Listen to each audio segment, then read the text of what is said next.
नमस्कार दोस्तों, स्वागत है आपका आज के मुख्य समाचारों में। जी हाँ दोस्तों, आपको यहाँ पर देखने को मिलेंगी सुबह से लेकर शाम तक की तमाम बड़ी खबरें, मुख्य समाचार, ब्रेकिंग न्यूज़ अपडेट्स के रूप में।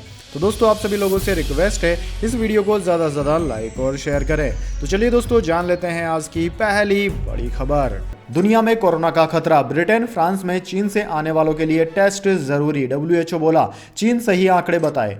जी हां दोस्तों, वर्ल्ड हेल्थ ऑर्गेनाइजेशन यानी कि WHO ने शनिवार को चीन से कोरोना के सही आंकड़े बताने की अपील की है। दरअसल दोस्तों, चीन सरकार ने हाल ही में डेली केसेस न बताने का फैसला किया। उधर फ्रांस और ब्रिटेन ने चीन से आने वाले लोगों के लिए कोरोना टेस्ट जरूरी कर दिया है। अब तक Spain, America, Taiwan, Japan, Bharat, Italy, south Korea और पाकिस्तान जैसे देशों ने चीन के यात्रियों के लिए टेस्टिंग कंपलसरी की है। मलेशिया में अब तक चीन से आने वाले यात्रियों का RT-PCR टेस्ट नहीं हो रहा है। उनसे केवल नेगेटिव कोरोना टेस्ट रिपोर्ट और वैक्सीनेशन सर्टिफिकेट मांगा जा रहा है, यानी वो चीन में ही टेस्ट करवाकर यात्रा कर सकते हैं। ऐसे में खतरा बढ़ सकता है क्योंकि चीन गलत या फर्जी सर्टिफिकेट इशू कर सकता है। चीन सरकार वैसे भी संक्रमण के आंकड़े छिपा रही है। इसके बाद दोस्तों, अगली बड़ी खबर, जहरीली शराब कांड का मास्टरमाइंड गिरफ्तार, दिल्ली क्राइम ब्रांच ने बिहार पुलिस को दी सूचना। जी हां दोस्तों, इस वक्त छपरा जहरीली शराब कांड मामले से जुड़ी बड़ी खबर सामने आई है। दरअसल दोस्तों, छपरा जहरीली शराब कांड के मास्टरमाइंड को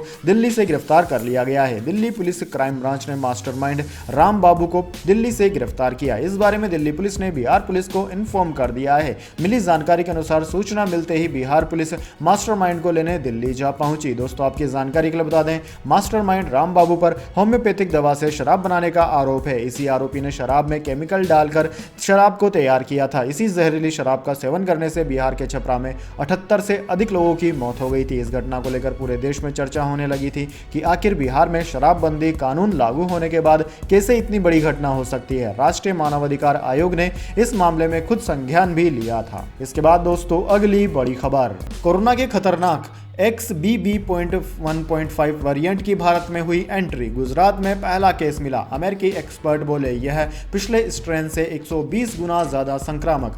जी हां दोस्तों, अमेरिका में कोरोना का नया वेरिएंट XBB.1.5 मिला है, जो दूसरे वेरिएंट की तुलना में बेहद खतरनाक है। दोस्तों, चीनी मूल के अमेरिकी हेल्थ एक्सपर्ट एरिक फेगलडिंग ने कहा है कि यह पिछले BQ.1 वेरिएंट से 120 गुना ज्यादा तेजी से संक्रमण फैलाता है। चिंता की बात यह है कि इस वेरिएंट की एंट्री अब भारत में हो गई है। गुजरात में भी इस वेरिएंट का एक मामला सामने आया है।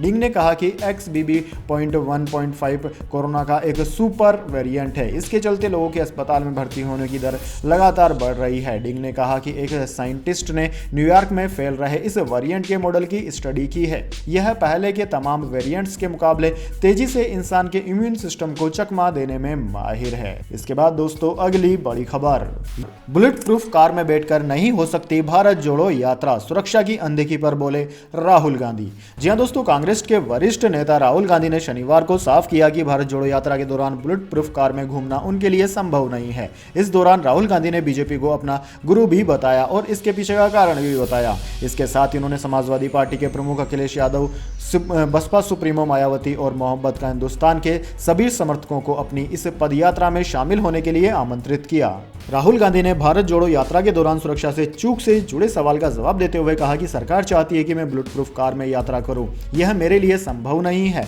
दरअसल कांग्रेस महासचिव केशव वेणुगोपाल ने इससे पहले केंद्रीय गृह मंत्री अमित शाह को पत्र लिखकर आरोप लगाया था कि शनिवार को भारत जोड़ो यात्रा के दिल्ली में प्रवेश के समय यहां सुरक्षा में कई बार चूक देखने को मिली। इस बाबत गृह मंत्रालय ने दिल्ली पुलिस से रिपोर्ट मांगी थी। इसके बाद दोस्तों, अगली बड़ी खबर, बीजेपी RSS के हमलों से मिलता है फायदा, विपक्ष के नेता हमारे साथ खड़े हैं, भारत जोड़ो यात्रा पर राहुल गांधी। जी हां दोस्तों, राहुल गांधी इन दिनों भारत जोड़ो यात्रा की अगुवाई कर रहे हैं, जिसको लेकर वो आए दिन सुर्खियों में रहते हैं। हाल ही में भारत जोड़ो यात्रा दिल्ली के पड़ाव पर है। इस मौके पर राहुल गांधी ने मीडिया से अब तक की यात्रा का अनुभव साझा किया और सरकार से कई तीखे सवाल भी पूछे। राहुल गांधी ने कहा कि यह यात्रा हिंसा के खिलाफ है, जो कि अब तक बहुत सफल यात्रा रही। बेरोजगारी और महंगाई का मुद्दा भी है। कुछ चुनिंदा लोगों के पास अरबों और बाकी के पास कुछ नहीं है। मैं अपने साथ कुछ लेकर नहीं गया, क्योंकि यह एक जीवित चीज है जहां भावनाएं हैं। पर्सनल तौर पर सबको धन्यवाद, आरएसएस और बीजेपी को भी धन्यवाद। जितना हमला करते हैं उतना ऊर्जा मिलती है। उनको गुरु मानता हूं, वो रास्ता दिखा रहे हैं। यात्रा के बाद क्या मैंने जवाब दिया, यह यात्रा हमें कुछ बता रही है, बोल रही है। विपक्ष के नेता सब के सब हमारे साथ खड़े हैं। पॉलिटिकल कॉम्प्लिकेशंस होते हैं, अखिलेश यादव और मायावती जी भी हैं, वो भी नफरत नहीं चाहती। इसके बाद दोस्तों अगली बड़ी खबर, ट्रेन का सफर होगा सुरक्षित, 15,000 कोच में लगेंगे सीसीटीवी और पैनिक बटन, कम रोशनी में भी करेगा काम। जी हां दोस्तों, ट्रेनों में महिलाओं और बच्चों की सुरक्षा बढ़ाने के लिए एक बड़ा कदम उठाते हुए रेल मंत्रालय 705 करोड़ रुपए के बड़े ऑर्डर में लगभग 15,000 कोचों के अंदर सीसीटीवी लगाने जा रहा है। इसमें राजधानी, दुरंतो और शताब्दी जैसे प्रीमियम ट्रेनों के साथ साथ ईएमयू, मेमू और डेमू जैसे यात्री ट्रेनों के 14,387 कोच शामिल होंगे। दोस्तों, न्यूज 18 द्वारा एक्सेस किए गए दस्तावेजों के अनुसार यह परियोजना देश भर की ट्रेनों को कवर करेगी। मंत्रालय ने पिछले साल संसद को बताया था कि अब तक करीब 2,930 रेल को सीसीटीवी से कवर किए जा चुके हैं, इसलिए मौजूदा ऑर्डर करीब 5 गुना बड़ा है। इसके बाद दोस्तों अगली बड़ी खबर, शीजान खान को 14 दिन की न्यायिक हिरासत, परिवार जल्द जमानत अर्जी करेगा दाखिल। जी हां दोस्तों, टीवी एक्ट्रेस तुनिशा शर्मा के सुसाइड करने के बाद से उनके को स्टार शीजान खान की मुश्किलें बढ़ती जा रही है। आज शीजान की पुलिस कस्टडी खत्म हो रही है। इससे पहले पुलिस ने शीजान को वसई कोर्ट में पेश किया। वसई कोर्ट ने आरोपी शीजान को 14 दिन की न्यायिक हिरासत में भेज दिया है। अब तक इस मामले में कई बड़े खुलासे हो चुके हैं। यह बात भी सामने आई है कि शीजान तनिषा के साथ मारपीट करता था। शीजान का परिवार मामले में अब जल्द से जल्द जमानत अर्जी दाखिल करेगा। इसे लेकर कागजी तैयारी की जा रही है। आज कोर्ट में पेशी के दौरान सरकारी पक्ष ने कहा कि आरोपी शीजान तुनिशा को उर्दू सिखा रहा था और उसे सेट पर थप्पड़ मारा था। पूछताछ के दौरान वह अपनी ईमेल आईडी और अन्य पासवर्ड नहीं बता रहा है। आरोपी शीजान के वकील ने कहा कि जब मोबाइल जब्त है तो कस्टडी की क्या जरूरत है। पिछले 7 दिनों से शीजान कस्टडी में था। शीजान के वकील शरद राय ने कोर्ट में जाने से पहले एबीपी न्यूज से कहा कि आज रिमांड का विरोध करेंगे और उम्मीद है कि आज न्यायिक हिरासत मिलेगी। इसके बाद दोस्तों अगली बड़ी खबर, दिल्ली समेत उत्तर भारत में शीतलहर ने बढ़ाई ठंड, चंडीगढ़, बीकानेर और भटिंडा में कोहरे से विजिबिलिटी हुई जीरो। जी हां दोस्तों, दिल्ली एनसीआर समेत पंजाब, चंडीगढ़ और उत्तरी भारत के कुछ हिस्सों में चल रही शीतलहर की वजह से ठंड बढ़ती जा रही है। घना कोहरा छाए रहने की वजह से भटिंडा, चंडीगढ़ और बीकानेर में विजिबिलिटी सिर्फ 0 मीटर दर्ज की गई। वहीं राजस्थान के फलोदी में, पंजाब के लुधियाना और यूपी के बरेली और वाराणसी में 25 मीटर विजिबिलिटी दर्ज की गई। जहां विजिबिलिटी ज्यादा कम है वहां चारों तरफ वातावरण में धुंधलापन नजर आ रहा है। भारतीय मौसम विज्ञान विभाग के अनुसार शीतलहर के बीच दिल्ली के पालम में न्यूनतम तापमान 12.5 डिग्री सेल्सियस दर्ज किया गया। वहीं दोस्तों दिल्ली के सफरगंज में न्यूनतम तापमान 10.2 डिग्री सेल्सियस दर्ज किया गया। मौसम विभाग ने अब पूर्वानुमान जताया है कि नए साल के दिन पूरा उत्तर भारत शीतलहर की चपेट में रहेगा। वैसे दोस्तों आप कौन से राज्य और जिले में निवास करते हैं, कमेंट बॉक्स में जरूर बताएं।